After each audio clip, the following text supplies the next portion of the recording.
All right, good morning, FFLs. JBJC here. We're excited to have you. Just another reminder, we are the only FFL consultants in this country that we know of that actually understand and know all of the state regulations, no matter where you live and no matter where your customers live. So, all right. We'd like to give us a little round of self-applause, as we call that. Keeps us inspired. All right, if you're new with us, brand new, again, put it down in the chat room. If you're brand new, tell us where you're from. This is JB and JC. We are the co-founders of FFL Consultants. We've been doing this about a dozen years now in support of firearms dealers everywhere. We work primarily with the National Shooting Sports Foundation members, but that doesn't mean you can't call us if you're just out there trying to figure out how to do things fully compliant and legal. We do let everyone give us a few calls for free. We love free. Free is a great word.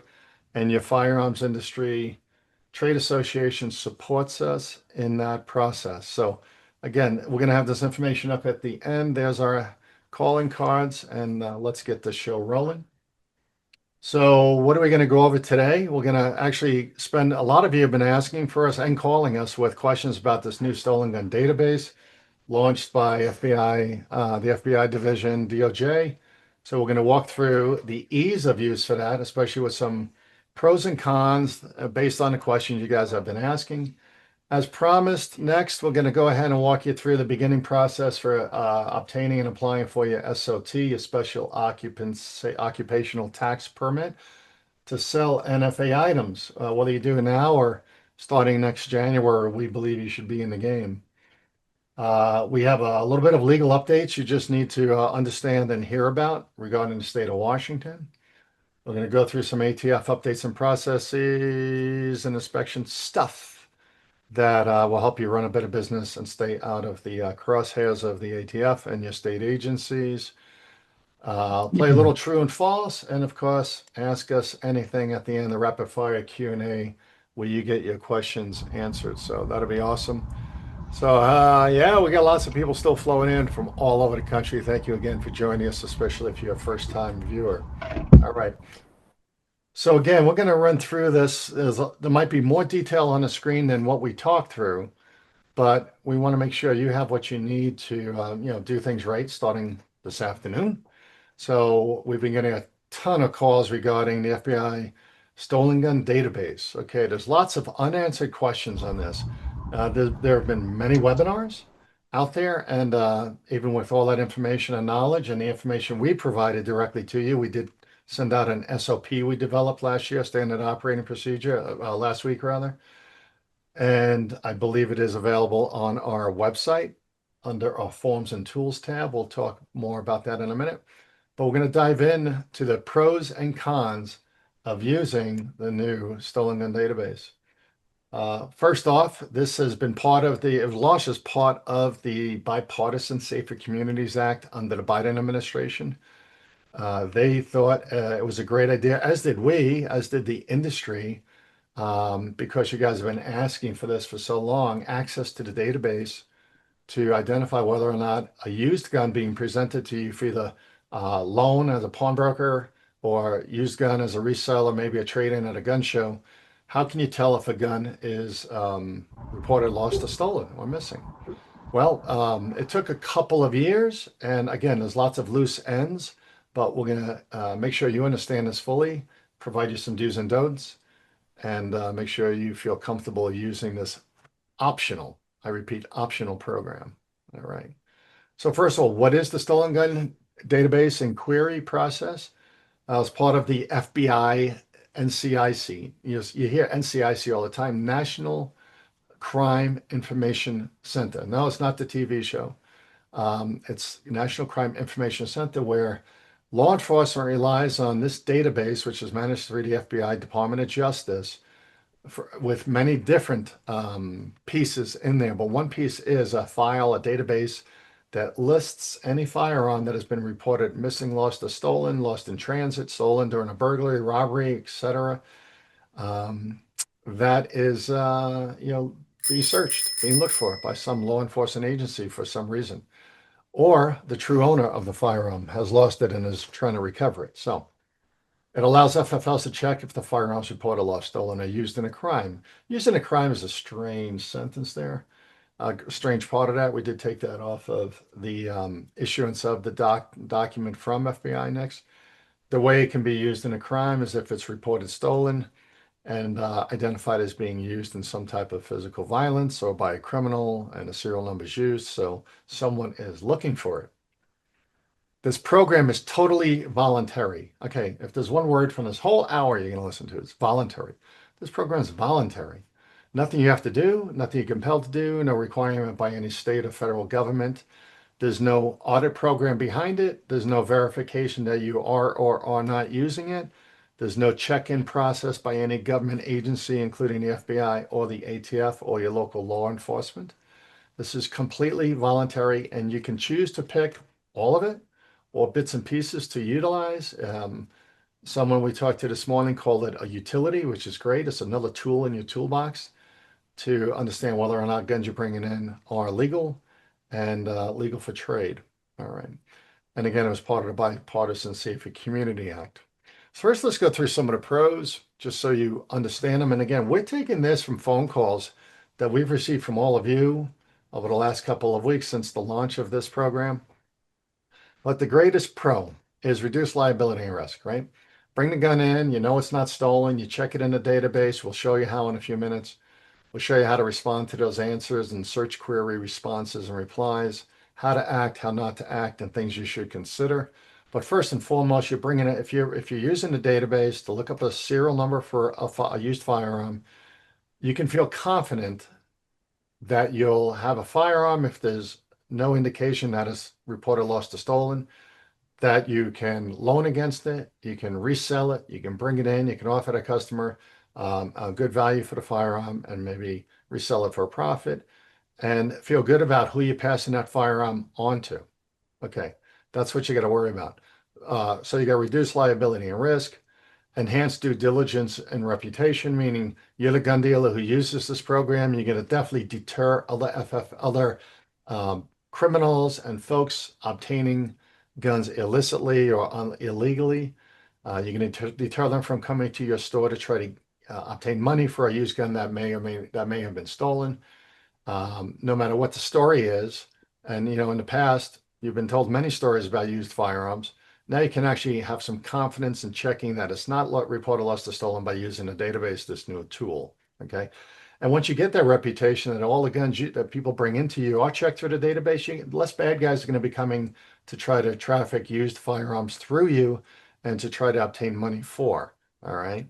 So again, you're building your trust and reputation and credibility, and your customers will know that the guns you are selling to them are clean, they have a clean record, not wanted, are not going to cause problems for them any time or in any way down the road, right? You're going to be help to prevent the flow of stolen guns. I mean, right now, if you're buying or obtaining a used firearm and it is stolen and you don't know that, you're just passing that on through a used gun sale down to another customer who will be at a gun show or in your store or online that may or may not have problems with that in the future if they're found to be in possession of that, right? Something definitely to consider. So taking it out of the flow of stolen guns by using this tool properly can actually get a lot of guns off the street that don't belong on the street or were used in crimes or belong to other people. And then streamlined ATF trace process. You are going to help expedite and help the ATF identify many, many, many guns that are just floating around there in the database and have been included in past gun traces in the past, whereas the gun was sold to somebody and somebody's trying to figure out where this gun actually belonged to or was transferred to or which hands it passed through. And lo and behold, the ATF trace process leads them down to a big black hole or a void or a dead end because that gun was actually stolen out of someone's house or vehicle. And it leads to a dead end, and the ATF cannot determine who this gun really belongs to, and if in fact it's been found in the hands of somebody who shouldn't have it, or possibly a prohibited person. So streamlined ATF process, just another great pro to this program. And then faster, more reliable data than other systems. we have many pawnbrokers in our audience today. And you guys, for the most part, have been calling us and asking, how is this different than leads online? Okay, so pawnbrokers have probably heard about leads online, and it's a program that someone pays for, whether it be the state or the law enforcement agencies or the pawnbrokers themselves. Somebody's paying for this company to do this type of work for the sake of all the things I just talked about. Try to identify guns for pawnbrokers who are holding them and waiting to find out if they're stolen, or waiting to find out if they can resell them, or waiting to find out if they can return them to customers who pawned them for a loan or use them as collateral.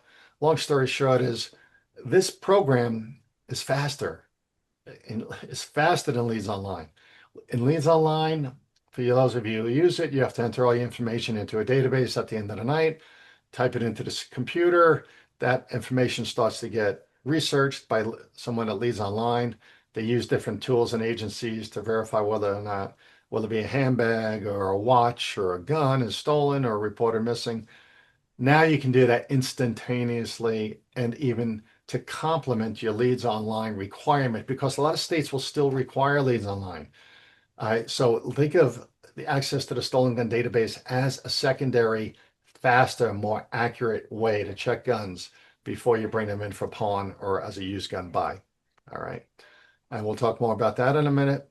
Then you can have clear, actionable information. I'm going to show you some screens on information and dealers we've already been working with and talking to about how to respond to the information you get back as soon as you enter in those serial numbers for a search, and figure out whether or not the gun is clean for you to take in, clean to resell, and not wanted by any agency for any criminal activity. All right, like I said, there's going to be a lot here. Now, again, most of this is in our SOP, which we published a couple weeks ago and is available on our website. Here's the cons. All right, remember, pros and cons. Well, what's the con? The biggest con, number one con, our concern as well as yours, and this is almost every call we get. What do I do if I get a hit or a positive match on that gun? For the serial number I entered into this new piece of FBI NCIC into Enix. What happens if I get a hit? What do I do with the gun? What do I do with the person? What do I do quickly? Well, that's the problem. Is FBI NCIC was nice enough not to give you all that information clearly and definitively. You are going to have to come up with your own process in-house based on your risk level, your employees, your training, your understanding of your state laws and your pawnbroker laws and the federal laws. All right. There's a lot behind this. Everyone's asking me, and here's the calls we're generally getting. Hey, this is so-and-so from so-and-so firearms company, and I got a hit on a gun, and the customer's here. What do I do? And they're calling us from a back room, and they're trying to be discreet or quiet, and they haven't called the police yet, and they're calling us to find out how. We can't answer those questions for you, okay, because we're not there, and this is all very time sensitive, and we don't see or understand the person standing in front of you. So what we're telling everybody is, first of all, it's the questions we ask is read the room. What type of conversation and presentation did you have from this customer? Are you fearful of them? Do you know them? Do you not know them? Are they nervous, not nervous? What's the story behind the firearm they presented to you, etc. Read the room. It's what interaction have you had with this person presenting this stolen or allegedly stolen firearm to you?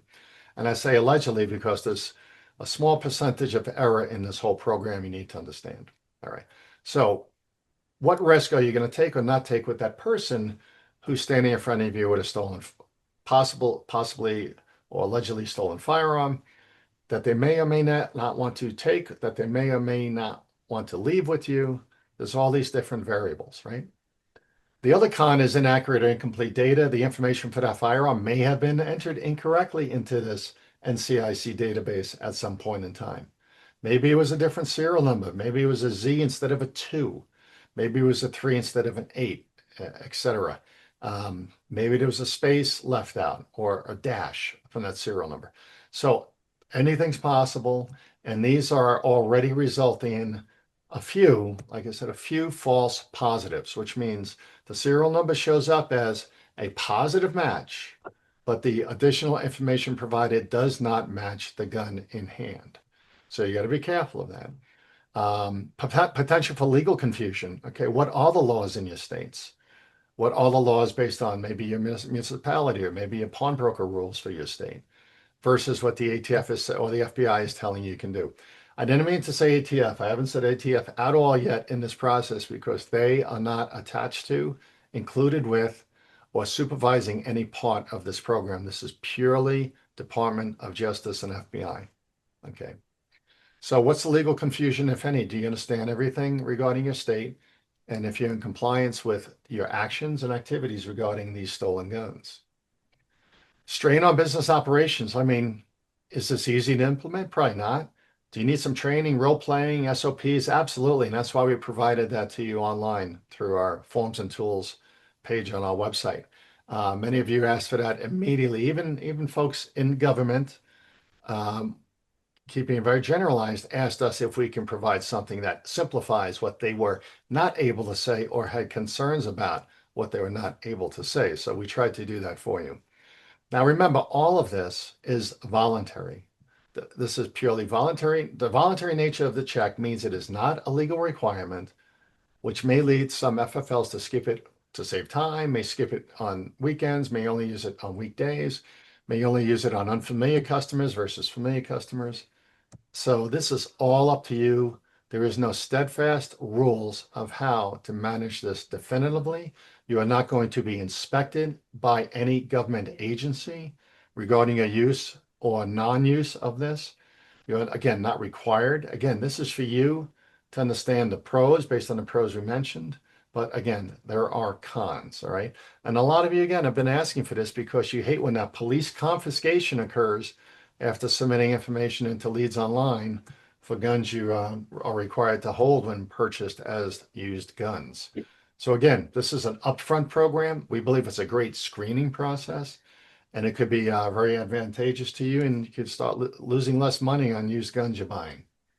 Okay, and you can do it at a gun show. I mean, this is purely online. It's 15 or 20-second return. I mean, so we've got maybe 30 seconds in some of these responses, but either the serial number is in the database or it's not, and it's a great tool for used guns, gun shows as well. All right, here's our one page of best practices for using a new system. First of all, develop your written in-house policy. Again, maybe use our SOP as a template. Call us, email us if you can't find it. Integrate into your daily activities.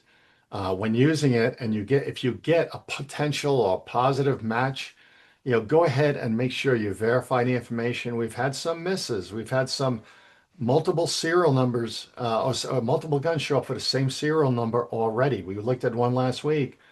There was 3 guns with the same serial number, 2 by the same manufacturer, which we think was an input error on the part of law enforcement putting the information into the system.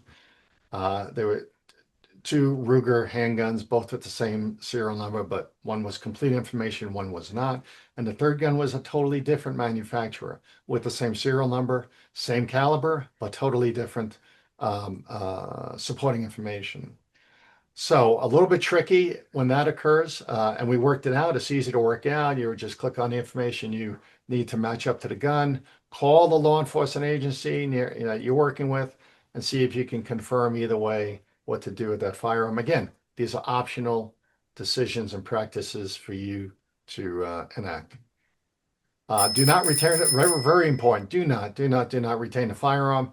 Adhere strictly to FBI's guidance, which was published. Do not attempt to return or confiscate the firearm from the individual.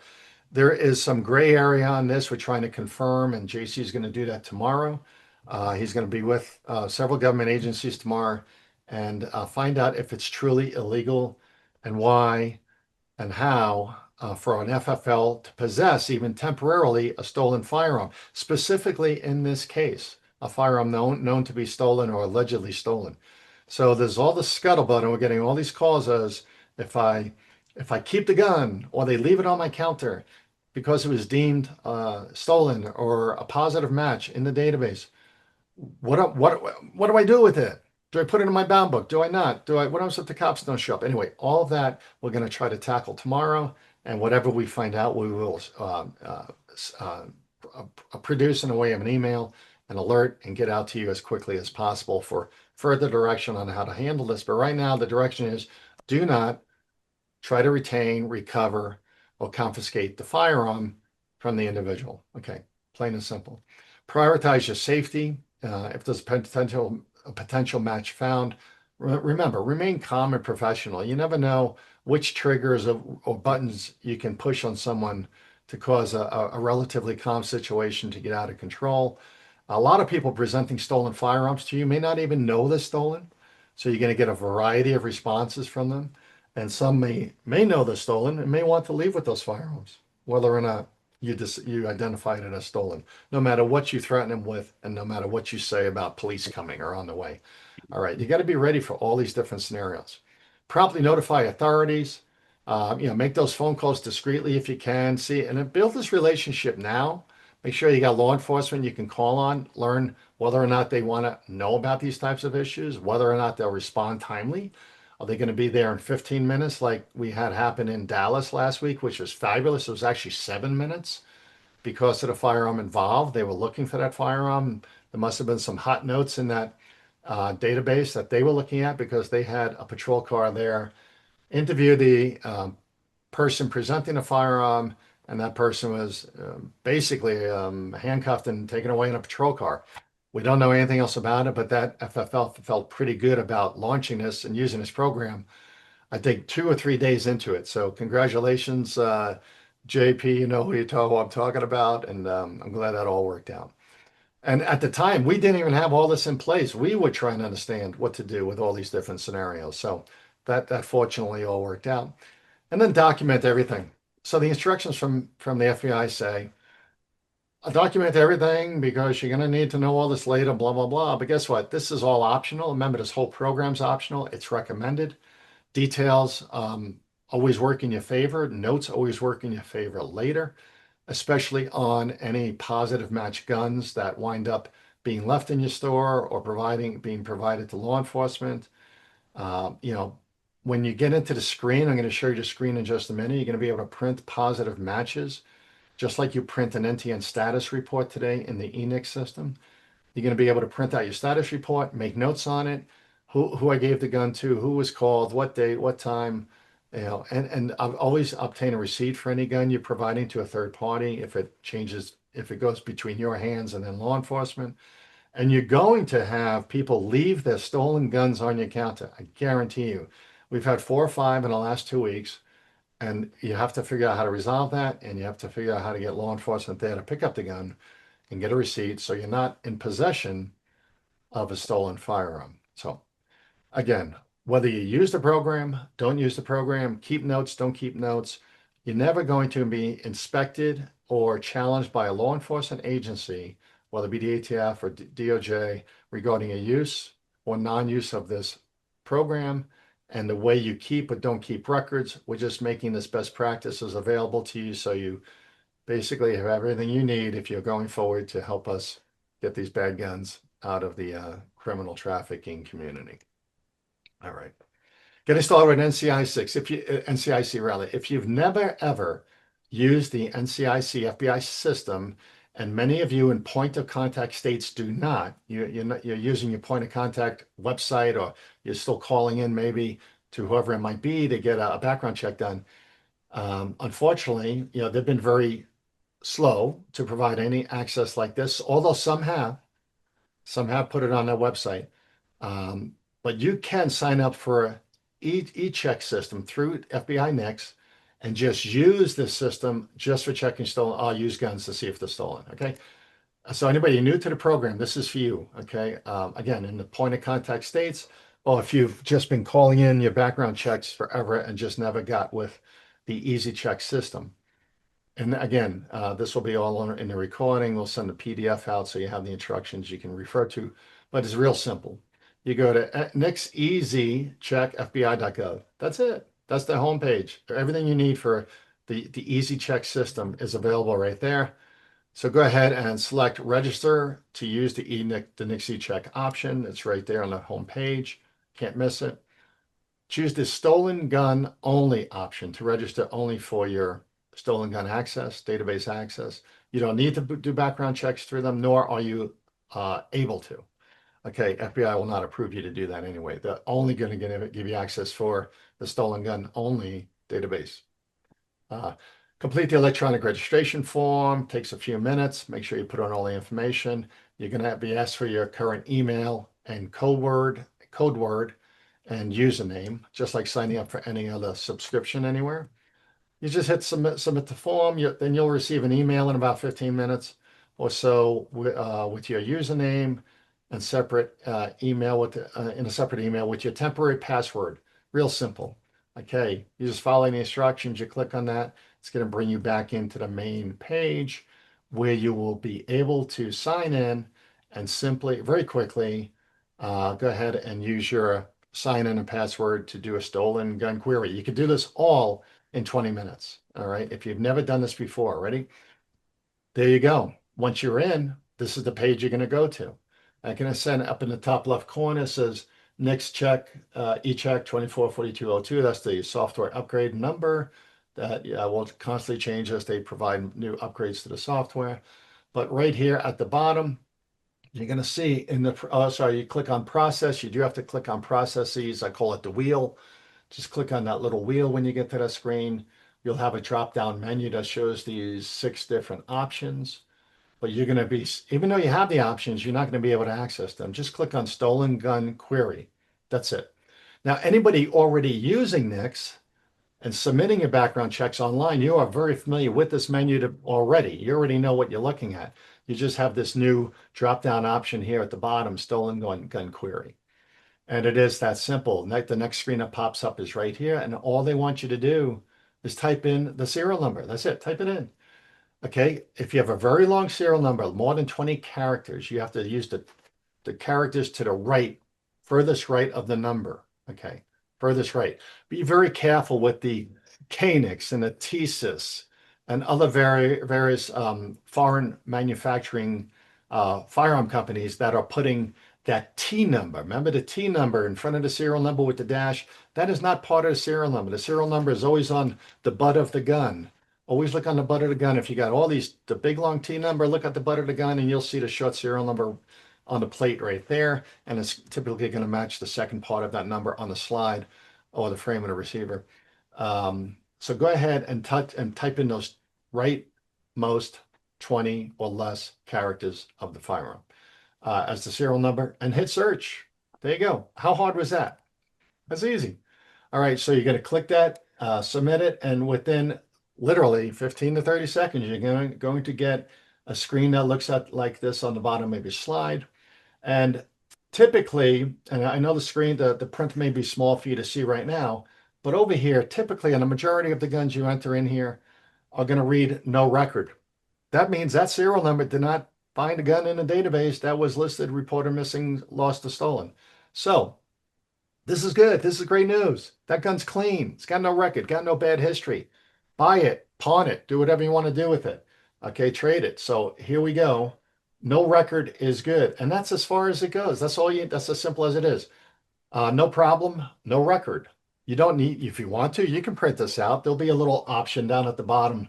Very similar. See this? There's a little print menu. Print button here on the top of your screen. That is at the bottom of this report on the bottom, the stolen gun query. So you can print that if you want to for your records. Is it necessary? Absolutely not. Can you print it if you get a hit? Absolutely yes. And that's what we do recommend. Now, we don't have a report that shows you a positive match or how it looks if a gun shows up in the database as a positive match. But I will tell you, it's very simple. There's the criteria. It shows a serial number. It shows the matching criteria next to it. And if there's more than one gun that matches that serial number, or if there, like I said, we had one last week where that serial number showed up for 3 different guns, all of that information is going to show up right there on the report for you. You can click on each one. It'll expand it to more information for you to figure out. And if you have more than one, definitely call your local law enforcement agency for support or help and see if they can help figure out what's going on with your gun that you're holding in your store in your hand. But the information's all there. And if you do have a positive match and the manufacturer, importer, model, caliber, serial number all match, go ahead and print it out. Again, you just hit print and that page will print out. Keep that for your records, put details on there. maybe what time you called local law enforcement, who came to pick it up, get a receipt. Like I said earlier, get a receipt for that. Any handgun you're handing over with law enforcement. And do not put it in your bound book. Do not acquire that gun. Do not take possession. Again, JC is going to find out more about this tomorrow. We'll distribute as much information on this part of the program as we can because we have concerns as well. We don't want to provide misleading information to you, and we don't want you getting in trouble. So there's a little review on a potential match. It indicates that that gun is for some reason in the database, for some reason should be provided to law enforcement for further research and to figure out what's truly going on with the firearm, why it's there, and what the issue was. And JC will provide and communicate to us what it means to be in unlawful possession of a stolen firearm by an FFL in this situation.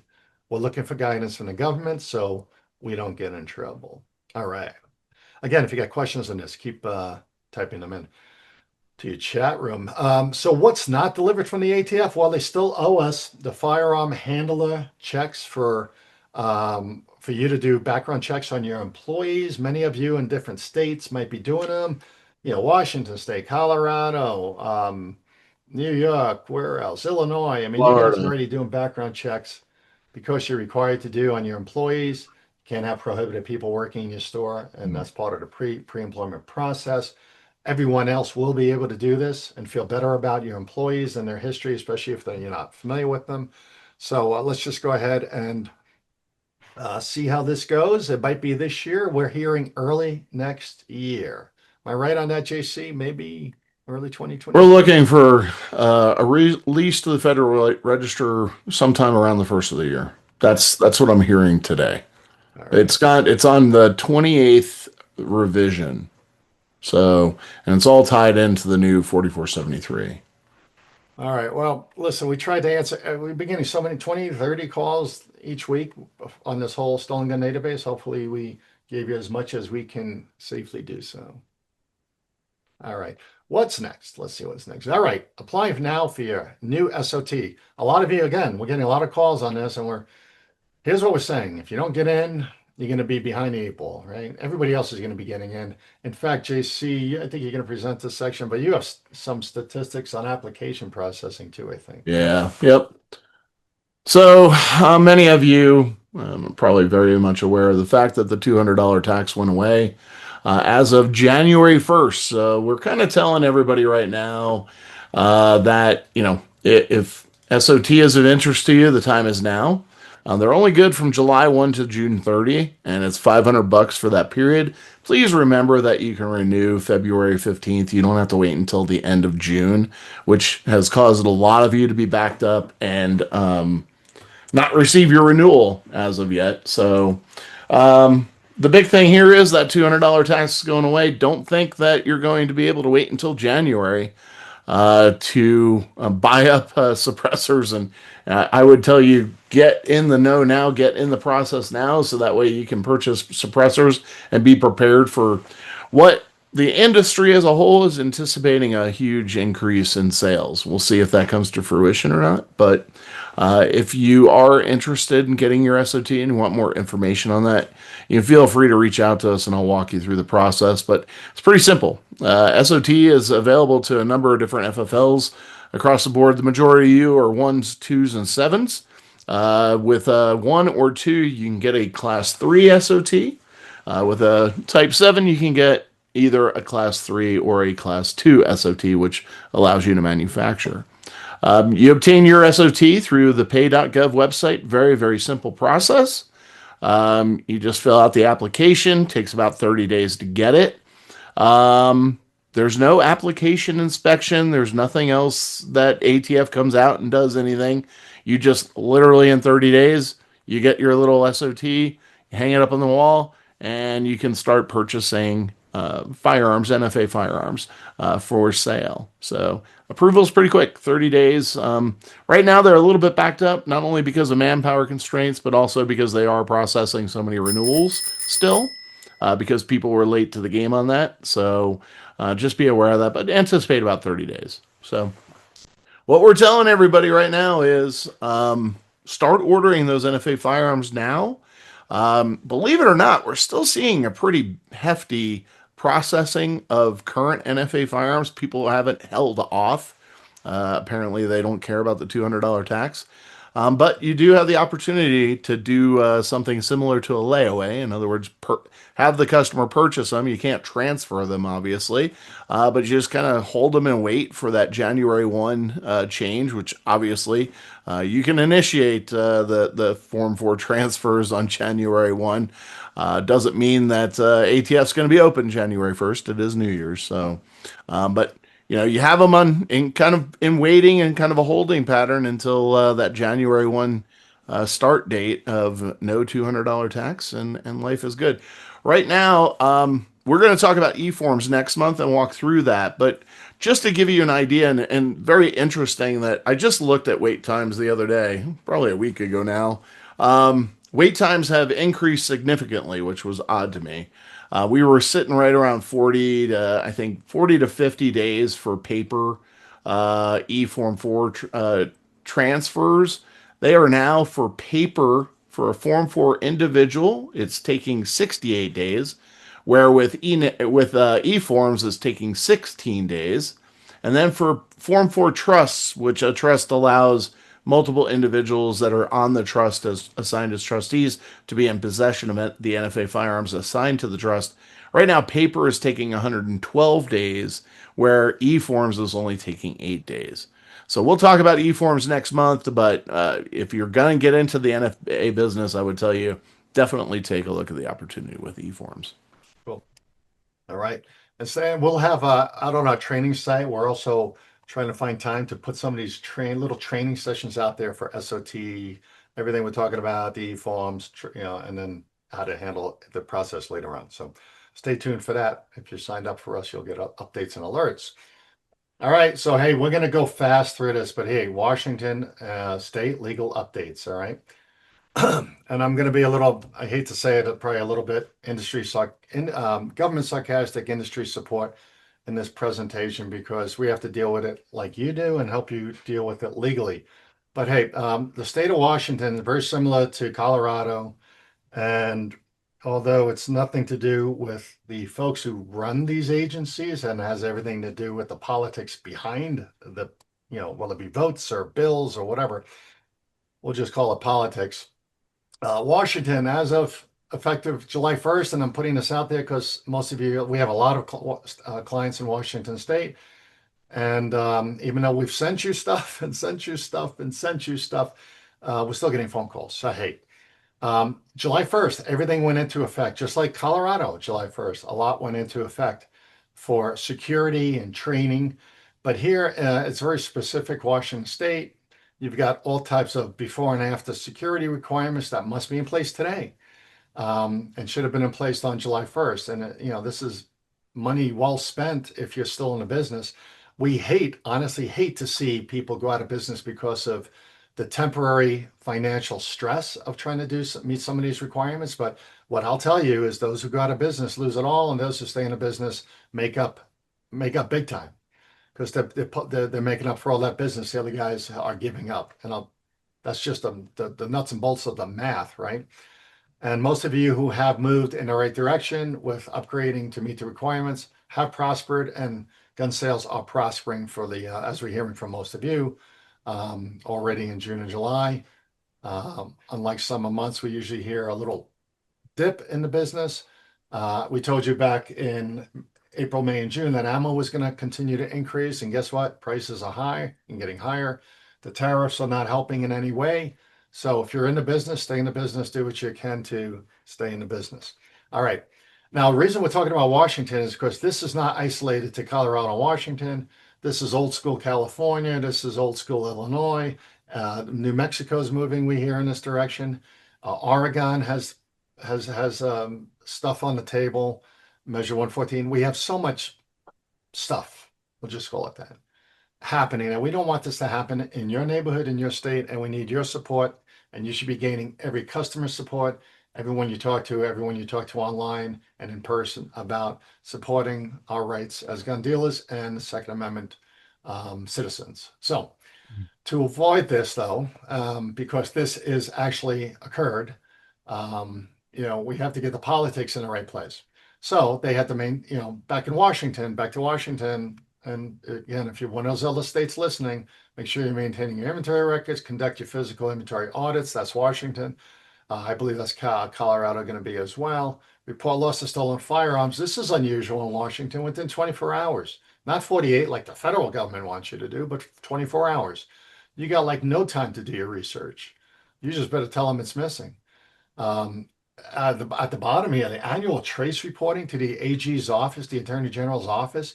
You have to, I looked at this last week. You have to submit, because one of you sent it to me, you have to submit an Excel file or independent scans and proof that of every trace you had, what it was for, which gun, what you did with it, how you acted on it, your timely response, what you said and what was done, who you contacted, etc. So if you're not doing this yet, you better dig in fast, and it's all available for you out there on the state's Attorney General's website. And then all ATF inspection correspondence, reports of violations that you might get, any visits, any warning letters, warning conferences, any correspondence you have to provide to your Attorney General of your state. And hey, this sounds crazy, right? But it's there. It's part of the law.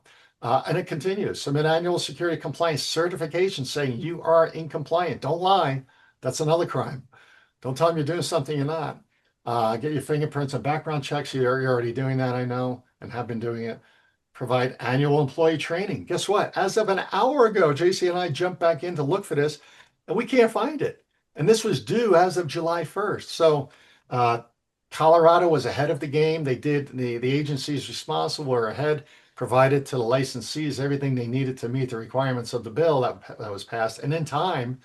And we're very happy about that. We're obviously Colorado residents and providers, but Washington doesn't even have the things you need to do to stay compliant with the law. So we're going to dig into that again. We already have, but we've been kind of told to go this way on that. So we'll see what we can do. And we do expect to have training available to you free of charge, as we do in support of the NSSF, or NSSF in support of you, to make that happen so you're compliant.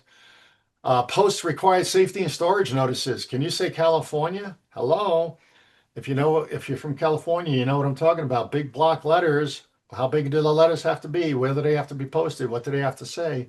Hopefully they're posted, because when that state inspector comes to your place of business, as they are in Colorado now, you need to be ready and you need to be compliant. All right. And again, there's a little caveat on there that it only applies to those gun dealers. A lot of this only applies to gun dealers doing more than $1,000 on average per month. But I'm going to leave that up to you to figure out and to challenge with your state. They're calling this now, it's around the country, they're calling this the FFL Killer Bill. Again, it's just not Colorado, it's just not Washington State, it's just not California, it's not Illinois. It could be coming wherever the politics switch. Okay, so again, that's my conversation on politics. Make sure you're doing the right thing and getting the right support from everyone and providing the right support to agencies that fight for your rights as gun dealers. Please support them. You know who they are. And I'll start with the NSSF. They're my number one. We're going to give you this as a set. We just got this from one of you guys, sent this in to me. I couldn't believe it. Thank you for sending it to me on Friday. But on Wednesday, here's my favorite friend next to our current president is Pam Bondi. She's a Second Amendment stout supporter of the Second Amendment rights and the Constitution. She is helping to crack the ice. Okay, last week or last month. We called it cracking the sidewalk. I like crack the ice better. This is all in regards to Washington State governor refusing to participate and support the ICE programs for federal regulation and control of illegal alien immigrants. And Pam was nice enough to send this off to the governor and the attorney general on Wednesday of last week, basically threatening them, saying, hey, this is again, August 13th, saying, as contemplated by the executive order, designation as a sanctuary, you are designated as sanctuary jurisdiction may result in additional consequences and further agency actions as permitted by law. Okay, so she is threatening them. If they don't cooperate, something's going to happen. And I can't wait, because she said further, You are hereby notified that your jurisdiction has been identified as one that engages in sanctuary policies and practices that thwart federal immigration enforcement. You can replace that immigration with any word, okay? To the detriment of the interests of the United States. This ends now. Boy, three strong words. I think this woman is good at repeating and good at acting on. This ends now. By Tuesday, which is tomorrow, August 19th, please submit a response to this letter that confirms your commitment to complying with federal law and identifies the immediate initiatives you are taking to eliminate laws, policies, and practices that impede federal immigration enforcement. Okay, this lady means business, and we know she's a Second Amendment supporter. So we are just hopeful that everything else on the table. Now, I know this is just Washington we're talking about, but this is the what we're watching. This is where we're watching. This is where it's all happening, and the focus is all here. I know there's other activities we've heard from many of you who are either involved or hearsay that there's other states where similar actions and approaches to gun rights, the Second Amendment, state laws restricting gun rights and ownership, etc., are all in play or in a proposed bill someplace. But we're going to be watching Washington State, specifically these two cases that are still pending. One is Hartford versus Ferguson. The other one, Gators Custom Guns versus Washington. One's an assault weapon ban, and the other one is high capacity magazine ban. These have already been litigated for all over 2 years, but this is going, I think both of these are going to be in the news this year or early next year. Very hopeful that it helps the industry overall. Again, support your agencies that support the industry. All right. JC, you got any update here on the big beautiful bill and the ATF? It appears that we are once again looking at a reduction in force. Obviously comes from the budgetary guidance that's being provided. So right now we're waiting on the budgets. We thought that the budget was all going to remain the same. We were hopeful of that nothing was going to change.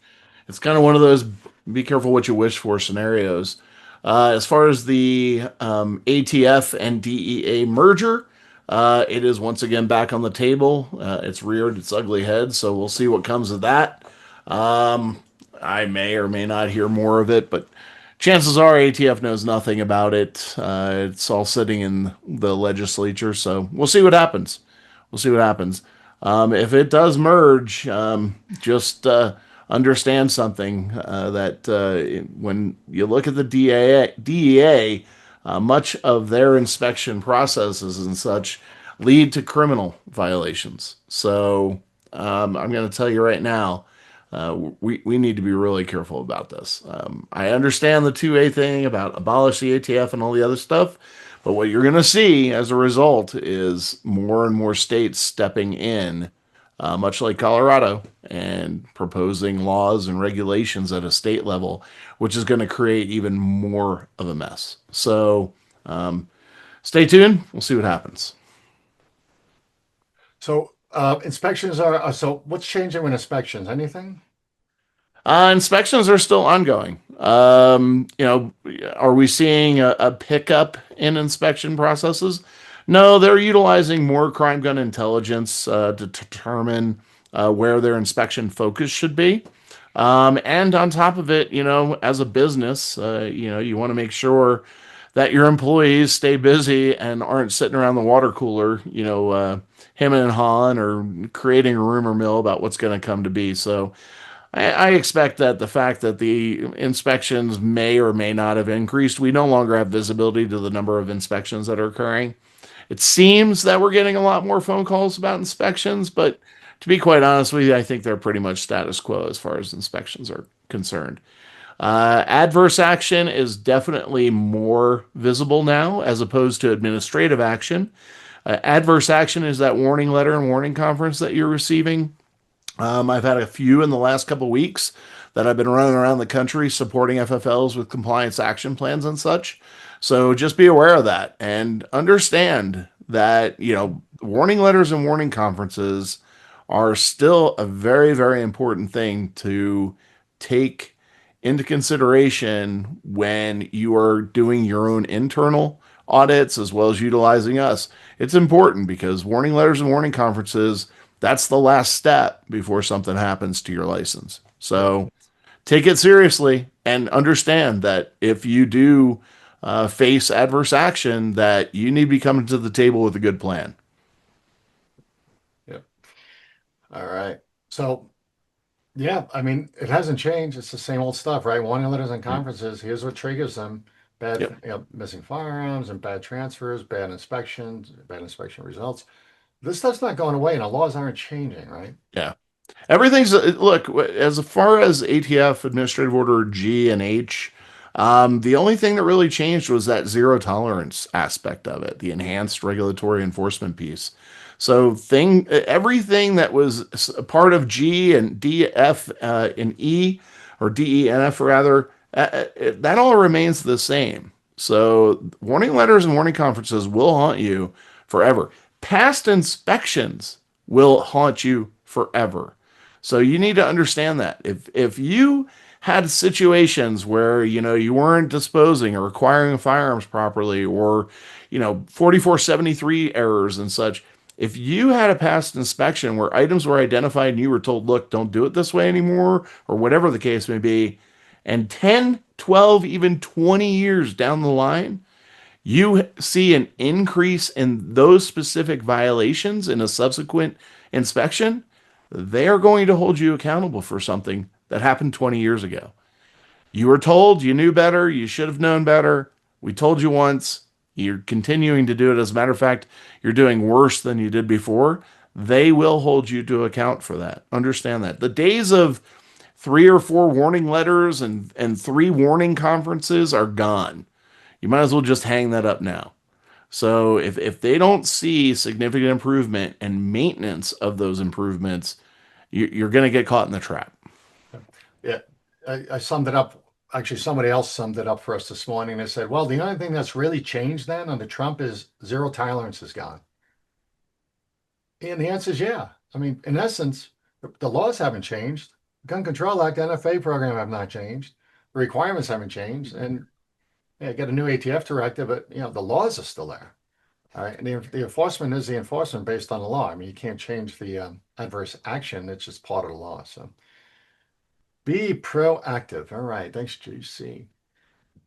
All right, guys. Hey, just a reminder: the restricted states guide for all of you who don't know what that is. It's if a customer from an out of state, out of your state, comes to buy guns, or you're selling to them online, or is visiting the area and wants to buy a gun from you, you need to abide by both states, his state and your state, or her state.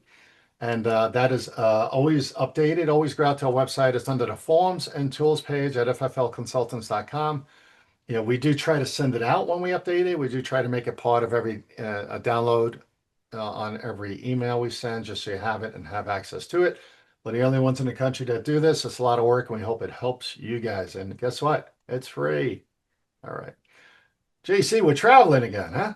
We're on the road. We are on the road. Yeah. So we're doing audits and a couple meetings over there in Texas, Ohio, New Jersey, Nevada, Arkansas. Greg, I see New York. I'll have to add New York to the list. We'll try to figure out how to get up there. I think probably early October. So I'll call you afterwards. Thanks for the message. Other events, JC's at the Mid States Rendezvous this week at the boot camp, and then he NBS also, right? JC, is that this week or next week? Nope, that is this week. We'll be Oops. down there Wednesday and Thursday. All right. And you can catch me at the Dixie Pawn Expo down there in Orange Beach, the end of the month. Labor Day, see you there. Come by the booth. If you see us, come say hi. Tell us you saw us here. There you go. We love when we meet our fans out there in travel land. All right, we're gonna play a little true and false real fast. JC, are you ready? Yep. All right, for all of you who don't know how to play this, look at that. You look at your keyboard. Put your mouse cursor over there in the chat section of this Zoom. These are all true and false questions. If you think the answer is true, type in a T. If you think it's false, go ahead and put an F. All right, test your knowledge. Here we go. Let's see how good you are. And this is all educational and knowledgeable based on questions we received from you in the last 30 days. Ready, JC. If I have not been inspected in several years, I can limit what I show to an ATF investigator if they ask for Form 4473 records dating back more than 12 months ago. Well, it looks like everybody got that one, so we know it's a false. Yeah. Okay, cool. Yeah, they can ask for anything, right? That's right. And they can ask for stuff they've already looked at.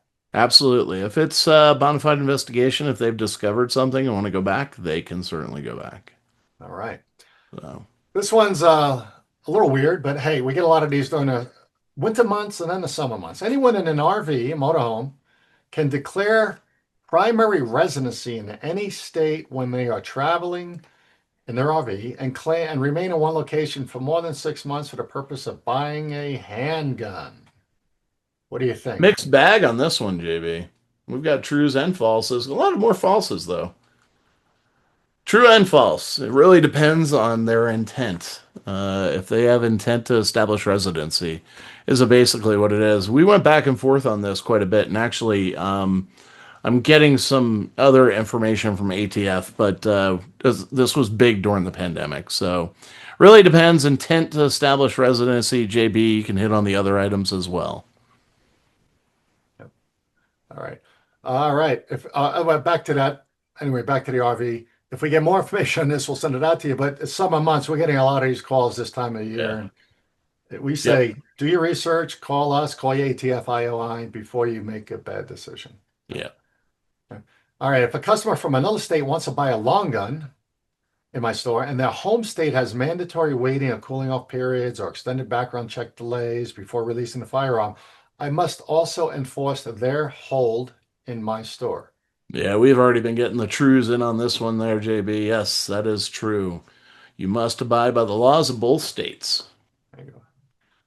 If a resident of another country checks both the United States of America and other country boxes as citizenship, question 19 on the 4473, it's permissible to sell him or her a firearm without a valid visa or any other documentation or CBP or immigration documentation as long as they are truly a United States citizen as well as a citizen of another country.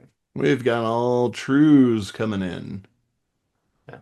Very true. Yep. U.S. citizen kind of X's out everything else. They are more than happy to, you can fill out both answers on question 19 for sure, but the U.S. citizenship outweighs anything else.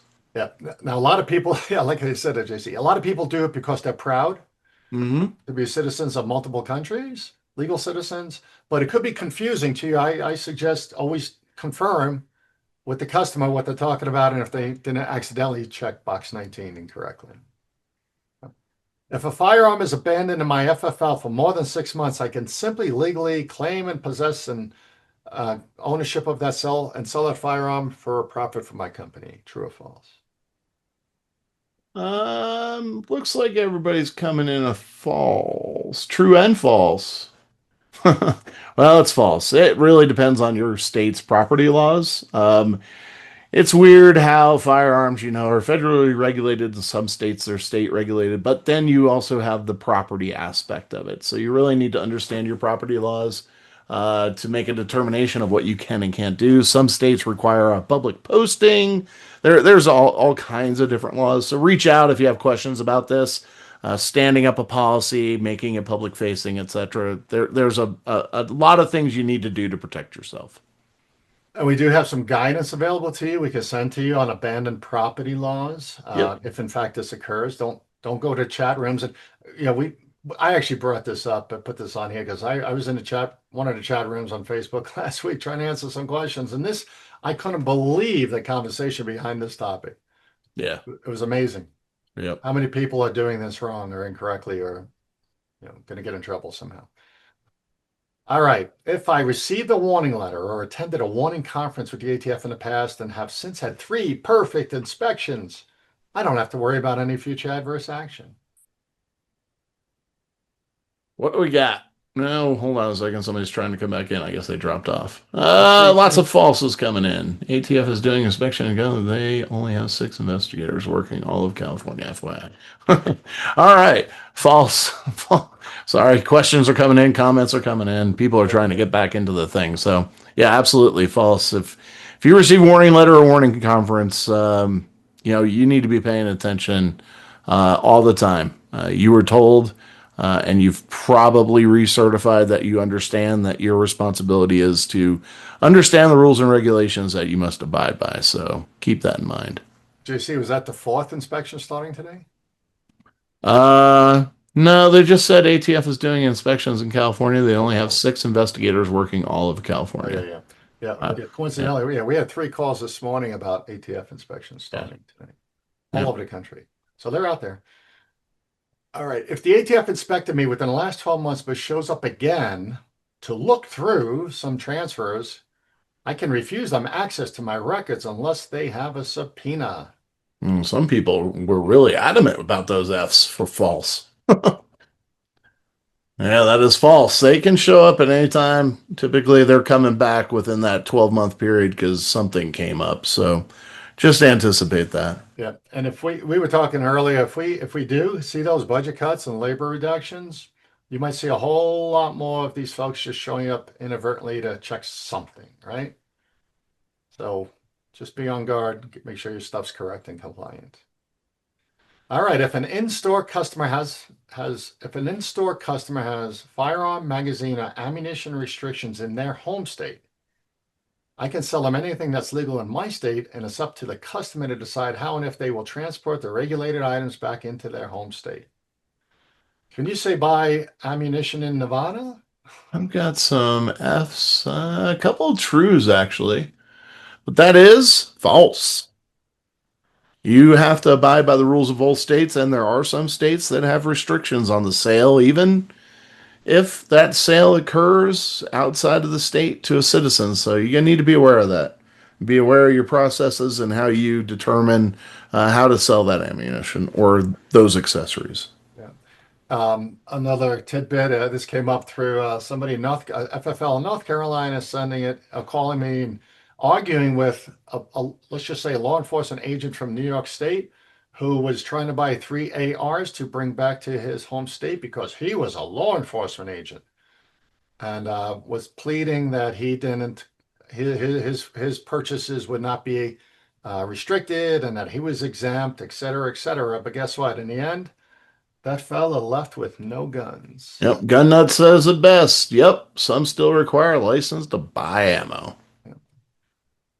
All right. If a person is enrolled or participating in a domestic abuse safety program, a lot of them, they might be called Safe at Home or something like that, or stalking issue, and has been issued a state ID with a false address on it, I can legally transfer a firearm to him or her using the address as shown on the state ID if it matches line 10 of the 4473. Whole bunch of falses coming in. Yeah. Yeah. Same holds true. Yeah, these domestic abuse safety programs, they go by different names in all different states. Just be aware, whatever their physical address is, where the firearm is going to be located, is what the ATF wants on that form. The same holds true for law enforcement officers that have that secondary ID with either the department address or a court address on it. They have to present their true and correct identification. If an alien immigrant customer enters an AR, USCIS, or I-94 number in question 20 on the 4473, I do not need to see any type of paper or digital document to confirm the accuracy of their number. A whole bunch of falses coming in. Still get a Oh, couple lot of questions trues, on that. couple trues. Yeah, And similarly, they cannot have expired documentation.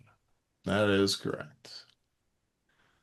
If a customer is reluctant to talk much and passes the background check, I should still sell them their firearm or ammunition unless their behavior is suspicious or states otherwise. I'm really interested to see. True, true. Lots of trues. Lots of If the trues customer coming is in. reluctant to talk to me and but passes the background check, I should still sell them the gun. They walk in the door and they say, I want that gun. Don't engage in conversation with you. Nope, I want that one. That is correct. Gun nuts, you can refuse the sale to anyone. There you go, Ken. I wouldn't either. You want to expand So on that? yeah, that's a false. You need to qualify their intent, qualify their interest. We see too many times where individuals are coming in to straw purchase and they just walk in and they'll do all kinds of weird stuff, but you'll ask them questions and they'll be avoidant of answering any questions like why that gun and have you looked at this other gun and they'll be avoidant. So you need to look for that. You're right, Edgar. Yeah, it does. It does depend. Yeah, we tell everyone if you're selling guns just for the money, you shouldn't be selling guns. Yeah. You do have you're the first line of defense. Yeah. All right, a 19-year-old can use a license to carry a concealed handgun permit issued by the sheriff of state to bypass the NICS check when buying a long gun, I if got if falses. I if got allowed by your falses coming state. in. Well, falses. Well, a few trues. Few trues, but lots of falses though. Right from This the is state get-go. dependent. This is where Yeah. states allow for the Yeah. exemption for a carry permit. Yeah. Remember, it's an exemption for a carry permit. It doesn't permit them to buy a handgun or anything. It's just a exemption for a carry permit. Exemption for the background check, rather. Yeah, background check, sorry. Yeah, yeah. But yeah, it's good everywhere. Now, again, it's up to you to decide whether or not you want to honor the exemption. You Yeah. can still do a background check. You don't have to honor the exemption. Right. A new Form 4473 is currently under development and will likely be published for public comment in early 2026. Is this true or false? Ah, everybody's going true. Edgar goes, really? Yes, gun nuts. Oh joy. Yeah, wait until you see this thing. Woof. It's an ugly one. Yep, Brian, WTF. I agree. All right. Anybody coming to Dixie Pond end of the month? Come by my booth. I may have a copy of what they're proposing thus far.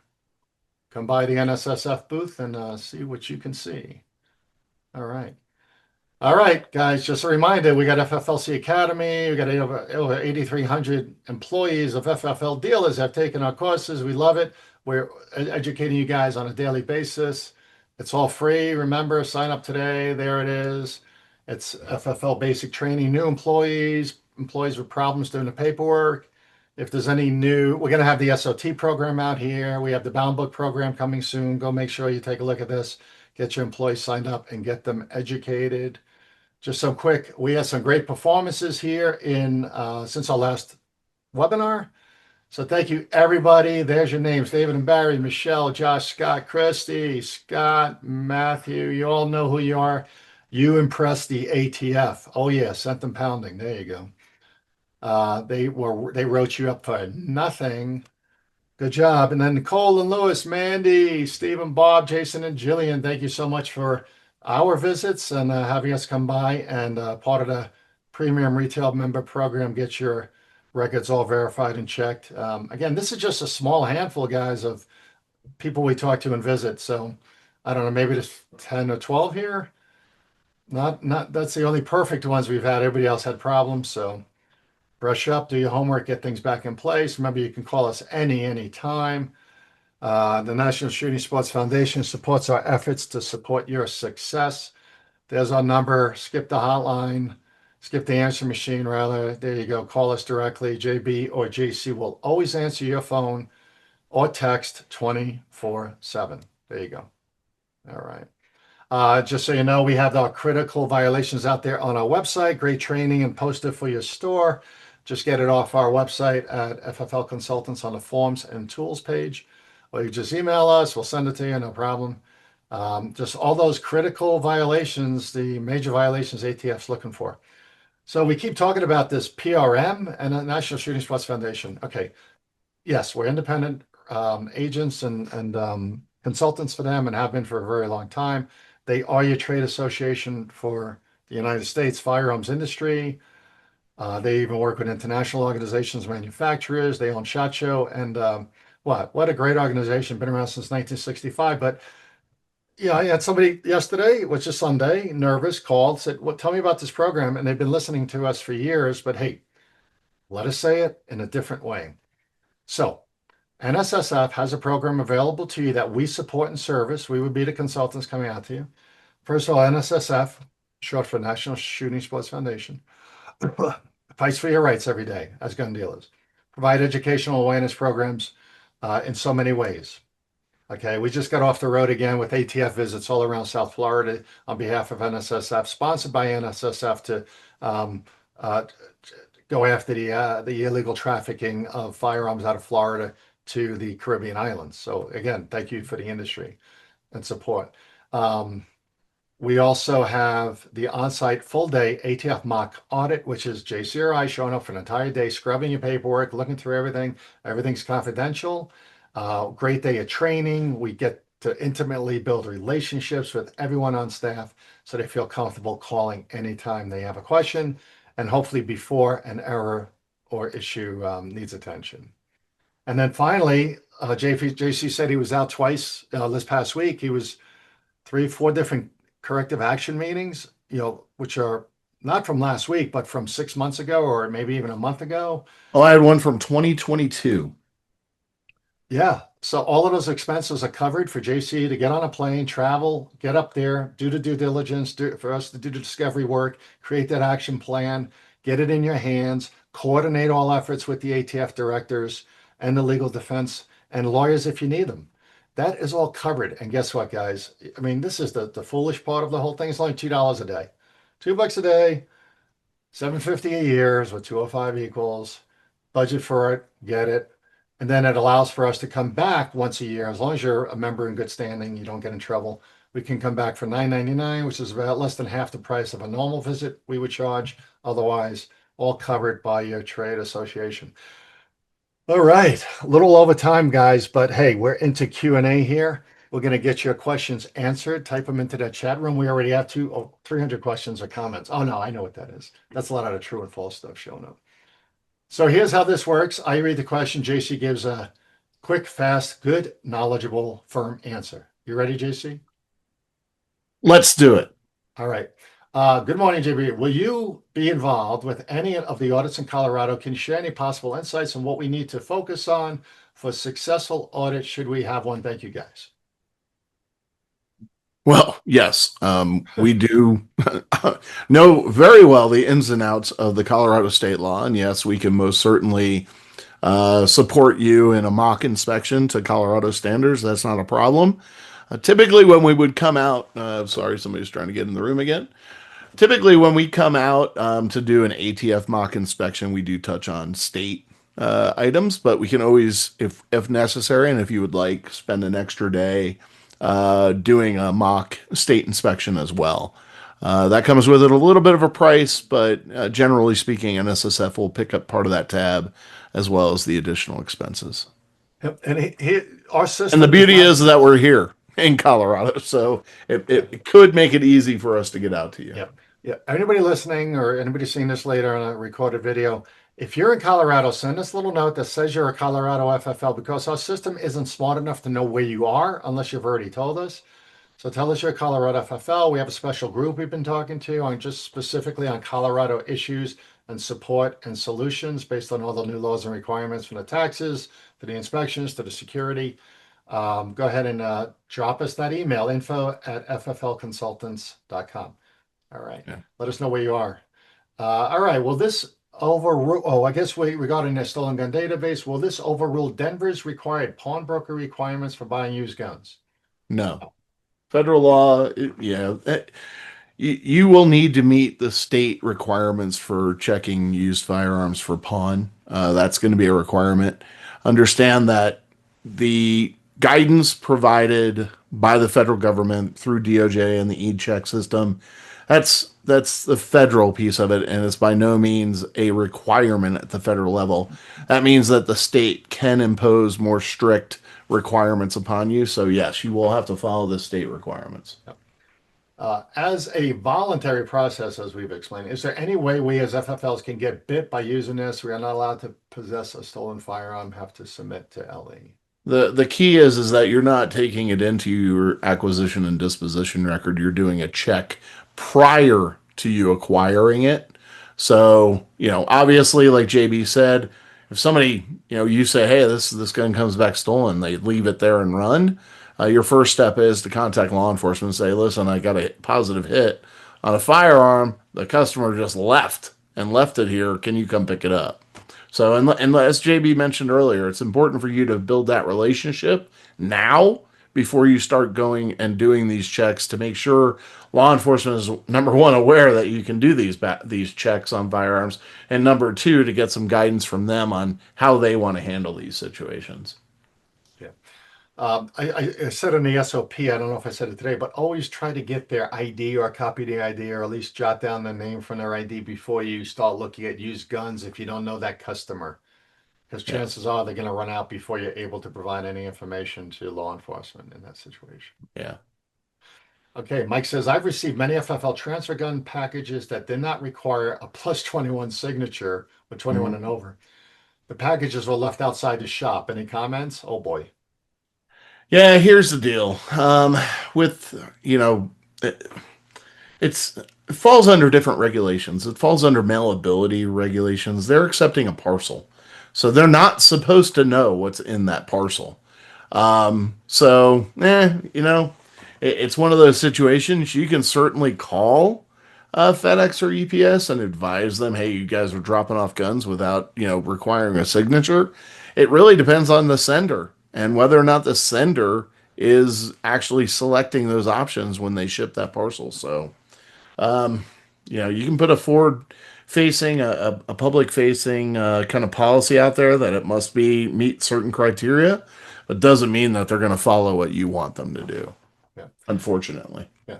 Yeah, JC, spot on. Make sure you report it to your carriers, especially where the signature is required, whether it be ammo or guns, so that driver gets spanked.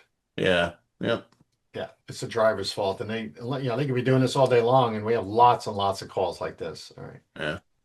All right, Paul says, with the stolen lookup, if an item is flagged, will the dealer get contacted by authorities around a personal item that was stolen and not found to see the results? So, Paul, you and 100 others did this last week, so maybe 1,000 others probably. The answer is no. There's no tracking. There's no notification. No bell rings anywhere. No alarm goes off, and no report gets generated that says you ran a gun, Right. whether or not it came up stolen or not. Yep. Yep. So you're good there. Langford, if you are a point of contact state, how does this change the serial number check process? I thought I read in one of the documents that we had to go through the local sheriff or something like that. Well, what happened when the Bipartisan Safer Communities Act was enacted? It basically opened the door for local law enforcement to conduct the checks for you in the interim period until something was made available. So CBI has now had something made available, so you can certainly use their system. Or again, you can register for the e-check system. If you are a point of contact state, just so you're aware, you're not going to have access to do background checks on purchasers of firearms. The only capability you're going to be able to have with signing up for an account with e-check is that stolen firearm check option. So just be aware of that. Yep.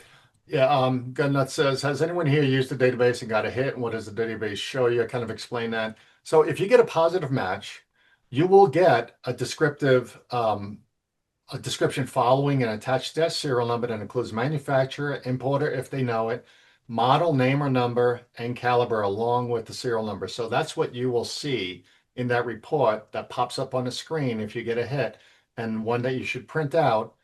Again, if it's exact, call local law enforcement if you want to participate in this program and say, hey, I got a gun here. Do you guys want it? And that's our best advice at this point until we hear otherwise. Yeah, don't put it in your bound book. What happens when a person-to-person transfer that is FFL process? What should the firearm be checked for stolen, etc.? All right, that's a good one, David. Thanks for asking. JC, gun comes in it comes in through an FFL transfer. Am I allowed to run it through the used gun database? If it's a used firearm, yes. They don't want you running new firearms. They would actually look at that as an abuse of the system. If it's a used firearm, sure. Um, I don't see any issue with that. Yeah, I don't either. And yeah, we were on with the NSSF guys last week before the webinar and going through a lot of this stuff as well. So I think an FBI, Eric of FBI Nick said used guns are used guns. It's a used gun stolen database Yeah. verification process. Again, nobody's going to be checking to see what you're entering, what you're not, what you're searching, what hits you're getting. None of that is being logged anywhere. Okay. They just made this a utility or a tool for you to use. All right. Um, Thank you. Gun Nuts said signed up for the process and easy check was easy. Ken says Fastbind has a stolen gun query built into the bound book software. Yes, that was great. We saw that.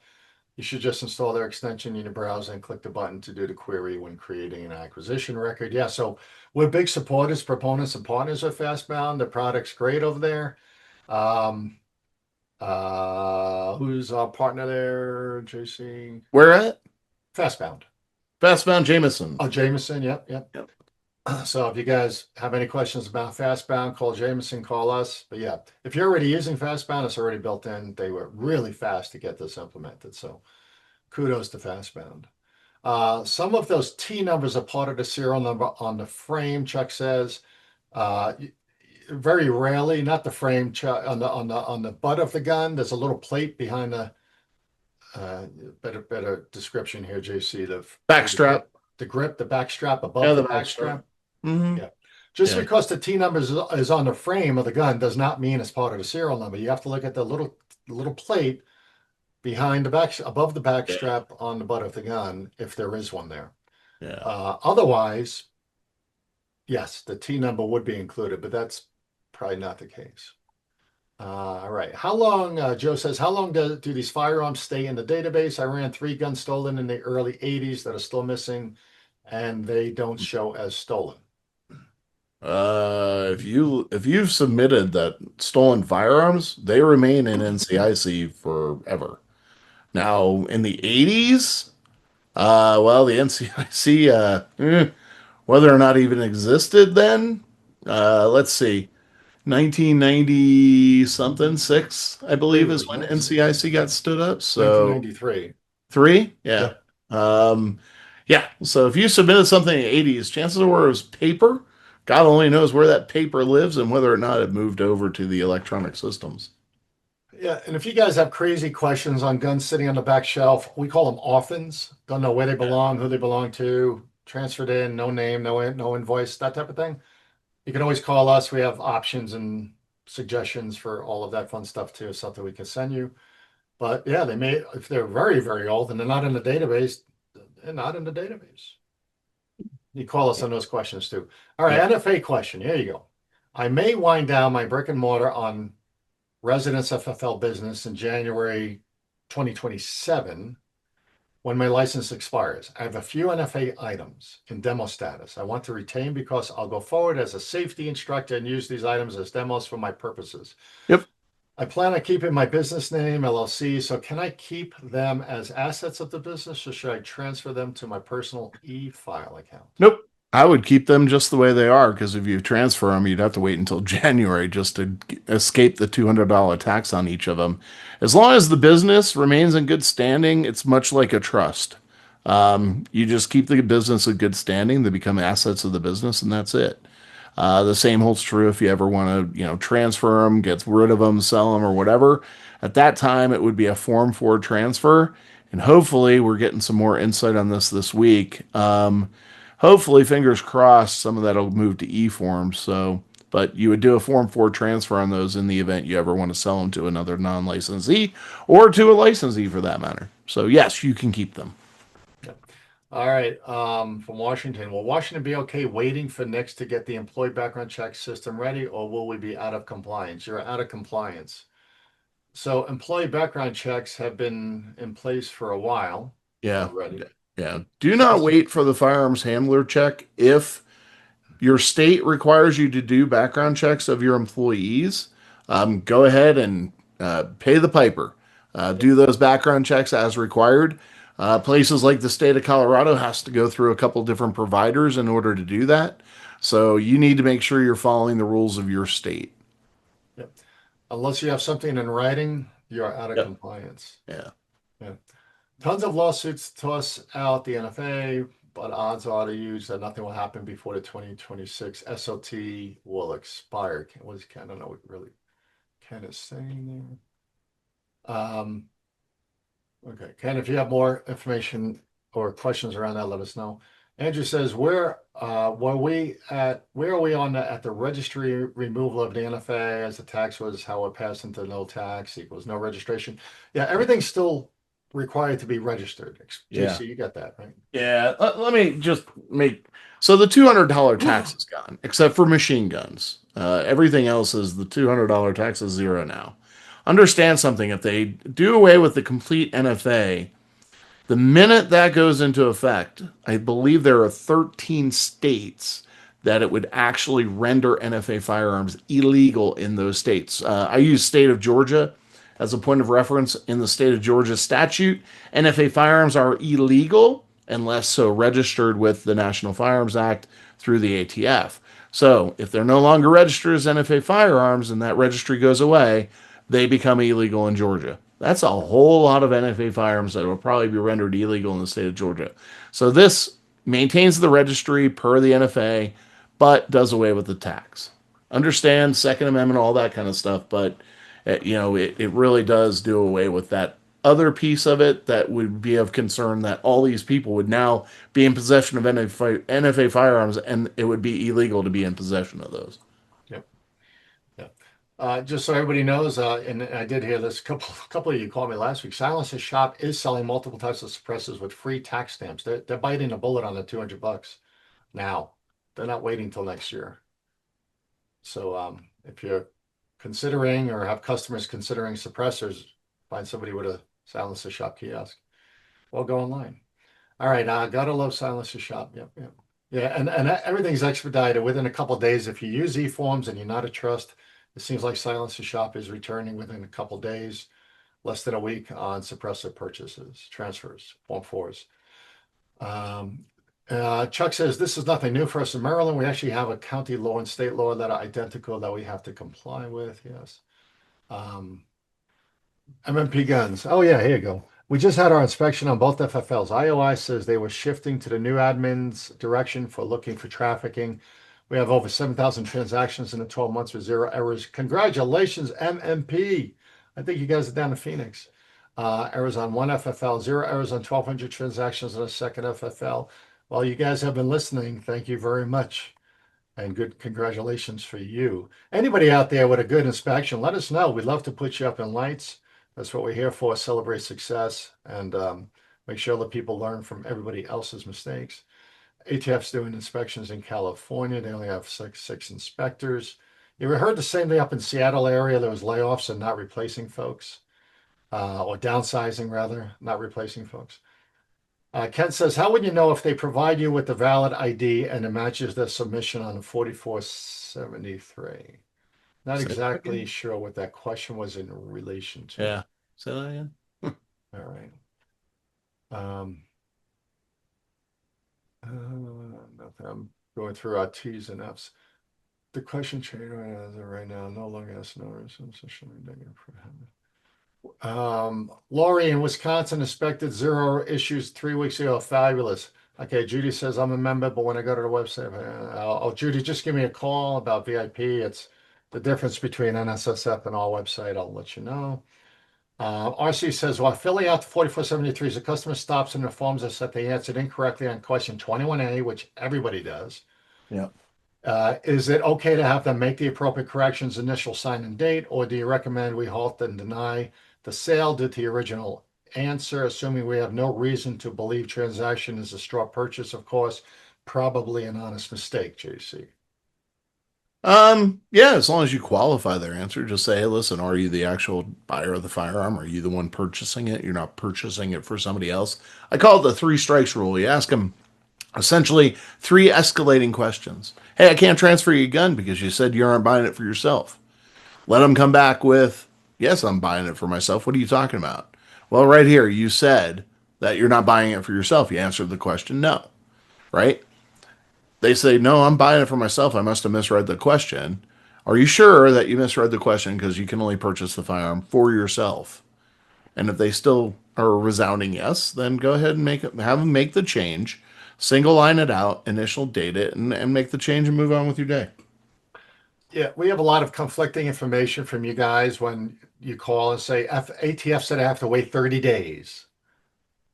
Or they got denied because they made a mistake and they self-denied to JC's explanation a minute ago. And they have to come back they have to wait 30 days. There's no such law. There's no such rule. So dispel that. If you qualify in a sale and it was an honest mistake, that's the situation. And hey, continue. And no, you don't have to you don't have to. And some of the software programs make you start a new 4473. That's fine. Just make sure you file keeping your record keeping appropriately based on what you got. But yeah, or give us a call. We'll walk you through any of the scenarios. There's probably 7 or 8 different scenarios where this happens every week. But no, there's no secret 30-day rule to making punishing people for incorrectly reading a question, basically. All right, NFA question, JC. Yep. Oh no, that was gun nuts. We got that already. I may wind down my business. Can I keep them? All right. If a silence is transferred to a trust, who can fill out 4473 form? Any trustee on that trust or only the grantor of the trust? Does the address on the form 4 have to match the address on the 4473 form 4? No, it has to be any one of the responsible persons that are listed on the Form 4. If it's an individual who was added to the trust afterwards, you need to obtain a certified copy of the updated trust. And in that situation, you would do a 4473 and a background check. But it has to So be somebody that's listed as a responsible person on the trust. yeah, And the responsible persons are listed on page 3 of the Form 4. yeah. So, yep. So no, the address does not have to match between the No. 4473 and the form 4. Right. That's part B to that question. Okay. Yep. All right. Dan, last question before I retire at the end of the month. Now that there is a way to check used firearms, how do you handle a used pistol already in your inventory? This just became available to check. So the answer is yes. You can check, according to the FBI team, you can check used guns in your inventory at any time. Again, to JC's point, just don't abuse the program. Yeah. Okay, RC says we have been using Nixie check to conduct background checks for years. Can we just start using the stolen firearm check via the eCheck website, or do we have to still re-register? Yes. The answer is you could just start going to that same drop-down box where the processes is, the wheel, and in there, if you're already using Nix for background checks, that stolen gun query should be right there staring you in the face. Yeah. Just click on it. It's already tied to your license. Scott says, if you get a trace request on a known customer, should you stop selling to that customer? They pass backgrounds, but the thing of being engaged in the business is a concern. Say that again. If you get a trace request on a known customer, should you stop selling to that customer? Should you stop selling? No, not necessarily. It doesn't mean that that gun is, been used in a crime. It simply means that that gun has come in contact with law enforcement. They could have ran a trace request on a traffic stop, for all you know. So no, I would definitely pay attention to it. And if you start seeing multiple trace requests, by all means, ask some questions before you continue selling. So it could be something as simple as the customer's guns were stolen. Right. So And nothing precludes you from talking to the customer. They're your customer. yeah, If you know the customer and he's a good customer, a repeat customer, call the customer, say, hey, Bob, why, your gun's yep, getting traced. You're allowed to do that. There's no law against. yep, I get that call once a week. Can I call my customer and tell him his gun's, had a trace with his name on it? It's up to you. It's not up to the ATF. yep. The other issue with this question is, how many, it's probably not asked here, but how many guns is too many guns before you ask your customer what they're doing with their guns, JC? Um, how many is too many? To hit on that engaged in the business piece. Yeah, I mean, if you're starting to see any signs that, especially if you start seeing a lot of AR receivers or pistol frames, things like that going out the door, what's too many? If they keep getting like 5 at a time or 4 at a time or 3 at a time, there comes a point where you have to start asking questions. You have a responsibility to do so. I mean, is there a target number? No. But you do need to start paying attention for a number of different reasons. Yeah, if one of your guns you sell or trade or transfer is ever used in a crime and you get questioned, you just got to be ready to figure out what you're going to say. Yeah. Yeah. I mean, at the end of the day, that's what it's all about. Yeah. What's your process for defending your company, your position, and licensed requirements to transfer to qualified non-prohibited people. I mean, you better be able to articulate and verbalize that. Otherwise, you're going to get sued, you know, if not criminally held criminally negligent or sued for negligence. And the way things are happening with lawsuits nowadays, oh boy. Yeah. Yep. Ammo Absolutely. manufacturers, marketing, advertisers. Yeah. All right, Yep. Ken says that question was related to the question about someone with a fake address due to domestic violence programs. Just to clarify, Ken, if somebody's presenting that address with fictitious, let's call it fictitious, driver's license issued by the state with a fictitious address, they do need to provide another government issued document with their real address where the gun's going to be stored after they leave your store for access by the ATF if necessary. So they have to, and they'll argue with you all day long. They're going to tell you, the judge told me I don't have to tell you about this. I don't have to give you my real address. And unfortunately, they do. And if you run into that situation, give us a call. Yeah. I don't care what the judge says. Yeah, we've got that direct from the ATF if you need it. Um, Richard regarding IO says, what's happening with IOI reductions? Very simply, it looks like they're still happening in October. We don't have Yeah. any more detail. JC is going to try to find that out tomorrow or this week. Mike says, I have a transfer gun in my possession. Her father purchased a gun with a credit card. Oh, I'm going to love this one. With the online retailer, but the daughter wants to come in and get the gun. It's for her. Any comments? Yeah. I mean, ask him, is it a bona fide gift? You want to get that person in the door anyway, because the gun may not fit the customer. So you want to get them in the door. You always recommend, hey, listen, why don't you bring her in? Let's put her in the right firearm that she's comfortable with, whatever the case may be. But I mean, the key here is it a bona fide gift? But even if it is JC, don't we want the invoice name to match the 4473 Oh name? yes, absolutely. I mean that's the number one thing. Whoever's name is on that invoice is the person who's getting that gun, no matter what. Yeah.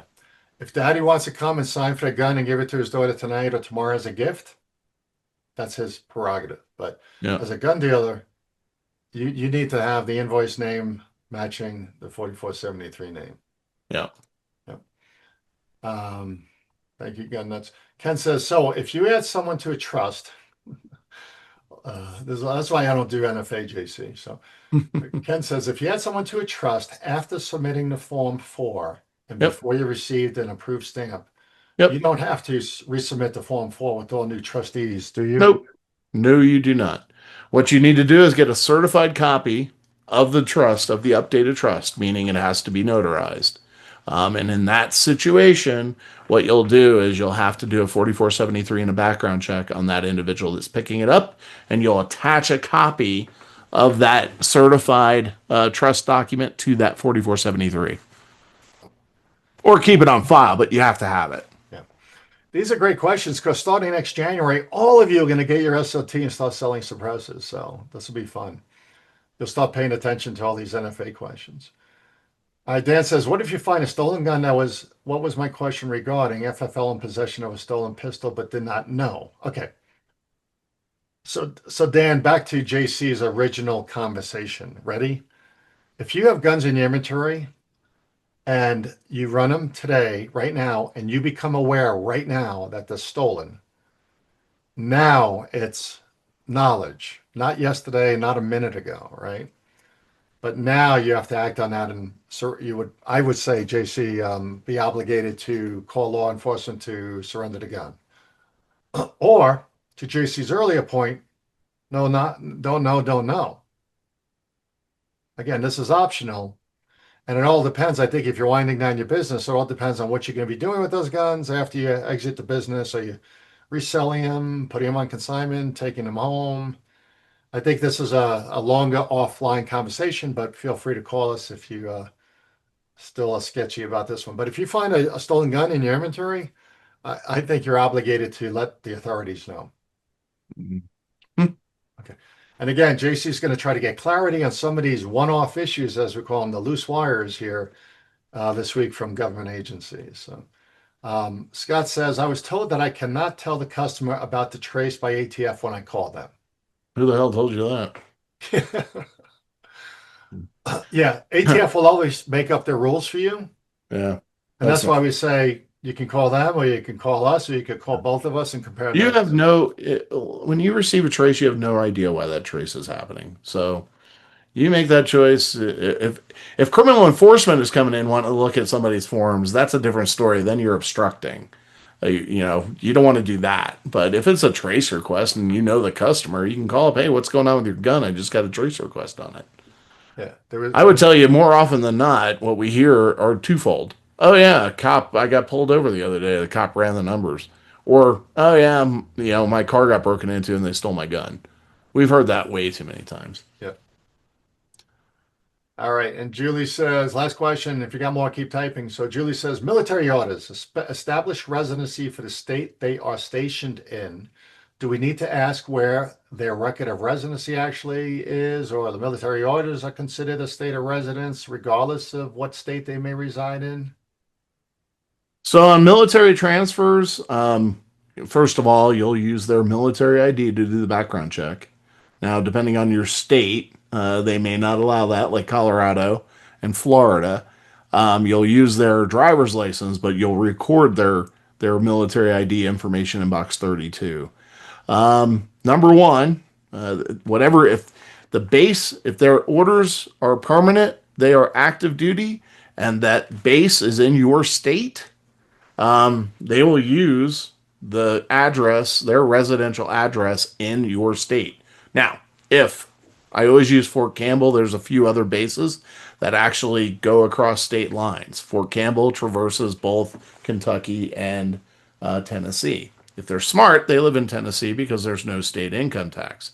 So, in those situations where they're residing in a different state than their duty station, what you'll do in section B, they will write both of their addresses, both their duty station address and their actual residence address, in option 9, 10, right? 9, 10, 10, 10, 9.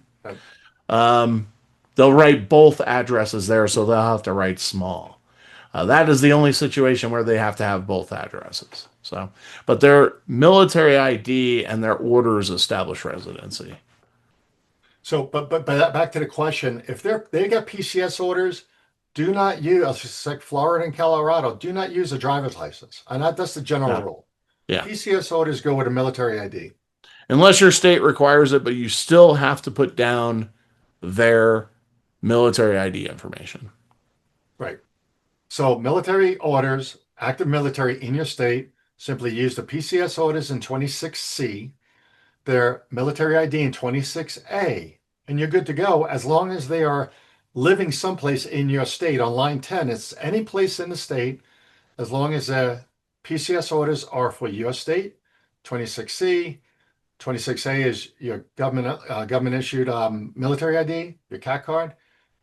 They can have any address on line 10. So forget what their home residency is if they're stationed in your state. JC explained if they reside in a neighboring state because of taxes or some other reason or rent or it's nicer. But in your state, forget their driver's license where they came from. Call us. We get 2 or 3 of these a week. Call us anytime. These are easy to resolve and explain and get you through very quickly. Hopefully, Julie, that answers your question. Tony says home of record with the military doesn't matter. Right. So yeah, where they came from doesn't matter. Once you join the military, they own you and you belong wherever they put you permanently. Not temporary, not on recruiting duty, not on training mission, where they put you, PCS orders. And a lot of these orders now are really hard to decipher and read. You got to read through page 1 to figure out because they don't typically say anymore, especially with the Navy and the Marines. It doesn't say permanent changes or permanent change of duty or permanent change assignment. There might be some other language that says until otherwise assigned. This is where you're going to be. There's a lot of weird stuff going on. So if you got questions, just give us a ring, shoot us a copy, scan that first page. We'll help you decipher if it's all good. Yes, yeah, Tony. Coast Guard is horrible. Absolutely. Thank you. So listen, guys, that's it. We are so happy you made it today, August. Get through the rest of the summer. We will see you in September, middle of the month. We'll send out a recording later this week. JC is going to hopefully get some great information from the government agencies this week on this whole what to do with a stolen gun. We love you guys. Have fun, be successful, stay compliant, and you know where to find us. Anything else, JC? Nope. Good to go. Have a good All one, right, everybody. Enjoy the rest of your summer. all right, everybody. See ya.